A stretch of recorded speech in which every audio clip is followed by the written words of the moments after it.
Laura, is Ivy at home? She's out with her friends.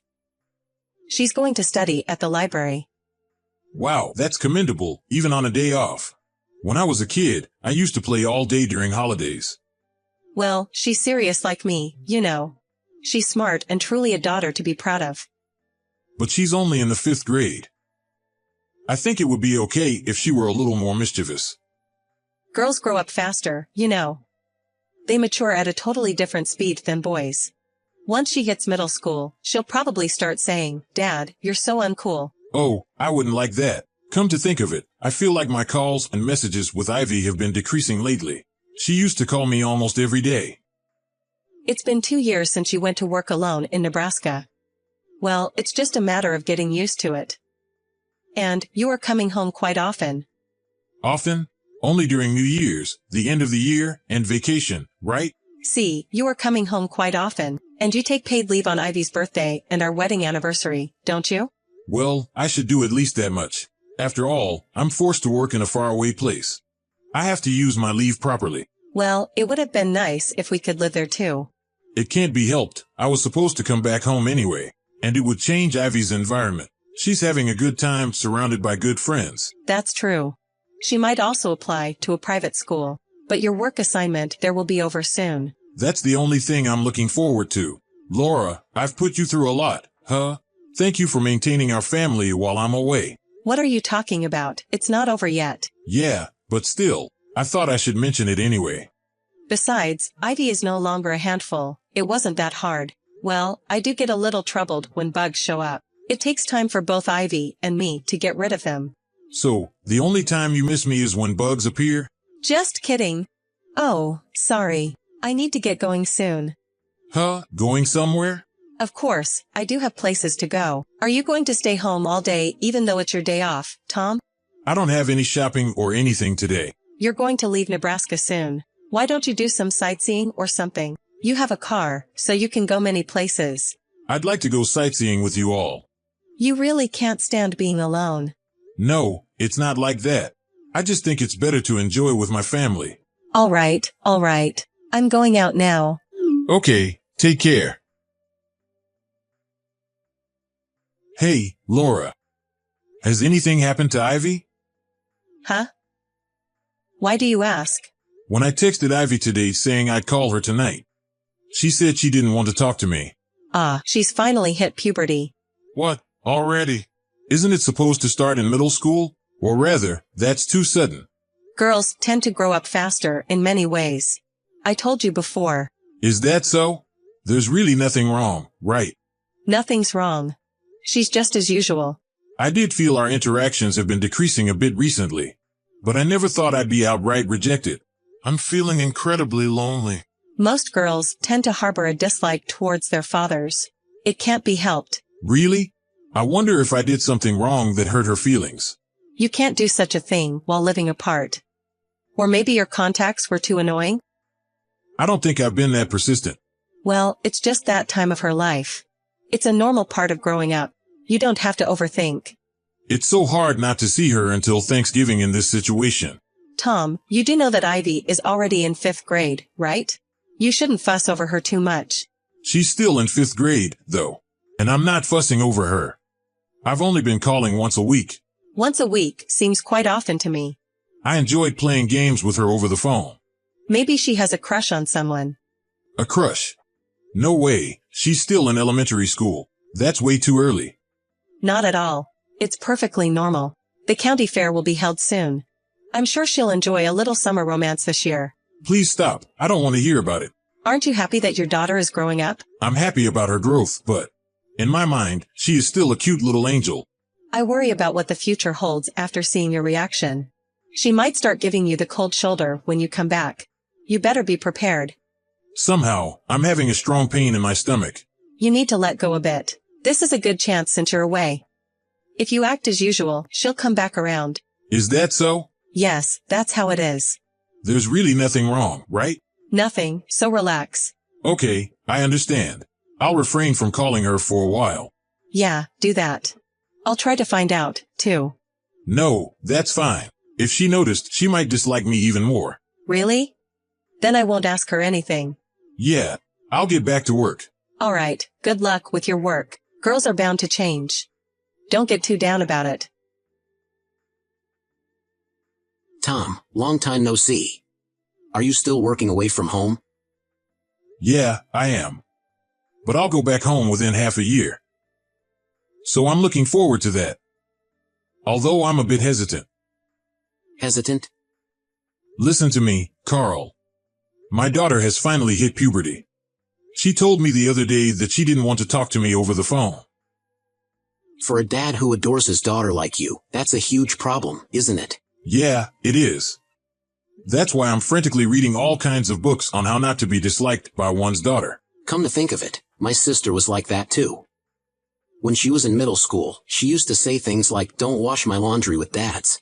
I guess it's normal, huh? Isn't it?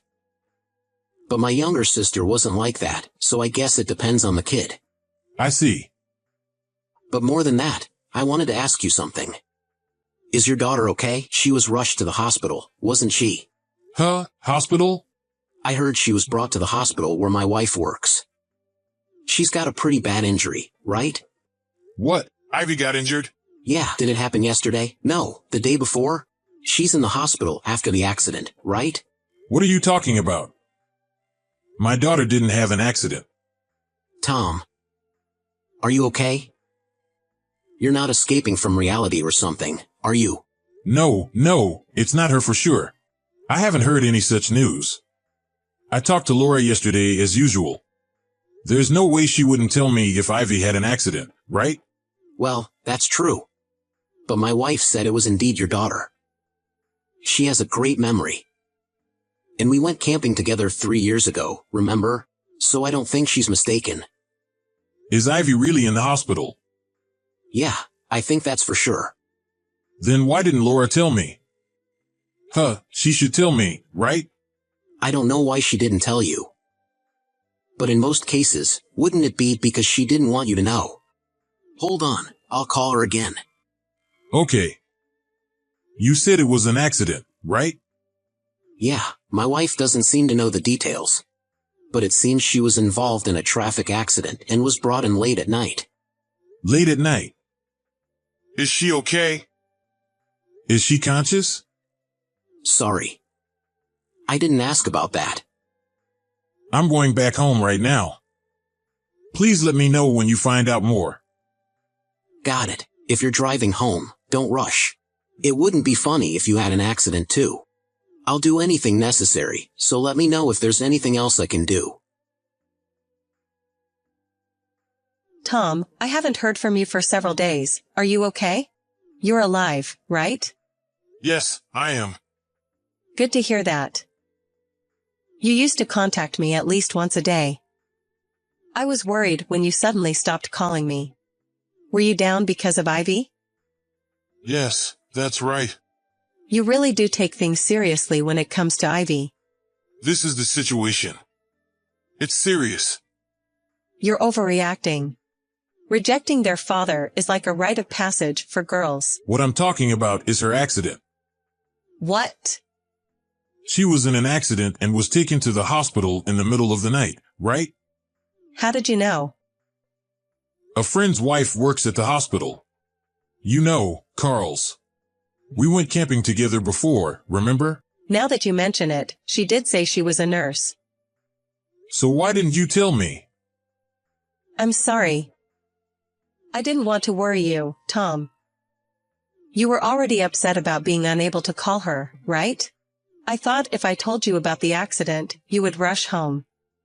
So I thought I would wait and see. You kept such a serious matter from me. Ivy broke her leg, didn't she? You should have told me. Actually, she and I had a bit of an argument. And then she stormed out of the house. I was so angry at the time, I told her not to come back. So I couldn't tell you. I'm sorry. You were afraid of being blamed, so you didn't tell me, huh? I'm really sorry. Enough is enough. Let's get a divorce. What? A divorce? Because I had a fight with her and kicked her out. Wait, I admit I was wrong to hide it. But the accident wasn't my fault, was it? No, I think it's your fault. She found out you having an affair and confronted you, right? She was mad at you and said she'd tell me the truth, right? That's what led to the argument, I heard. Did you hear that from her? Yeah, I heard from Carl that she was hospitalized. I rushed straight to the hospital. Then she told me everything. You threatened her, didn't you, saying that if she spilled the beans, her comfortable life would end? You even lied that I was having an affair here. I never said such a thing. Even if you deny it, I believe her. She ran out of home in shock and then had the accident. I'm sure her accident is your fault. I'm not having an affair. She made it up. You thought you were safe because you deleted the incriminating photos from her phone? Too bad. A friend of hers took those photos, and they're still on her friend's phone. What? Since I got back here, I had someone look into you for a few days. You were staying at your lover's house instead of visiting Ivy in the hospital, weren't you? Your daughter is seriously injured. How dare you? It's fine, though, because I could spend time with her without you noticing it. But you are doing the most terrible thing as a person and as a parent. You know that? I can't stay married to such a woman anymore. Tom, I'm sorry. I was lonely. I thought I'd hold on a little longer until you come back. But I needed human touch once in a while. I don't care about that. I'm not interested. Please listen. I'm not making excuses, but I've only met him a few times, so it's not like I'm serious or anything. So it's okay because it was just a fling? That's not what I mean. But you're saying so. I might not have chosen to divorce if it was just the affair. But Ivy knows about it.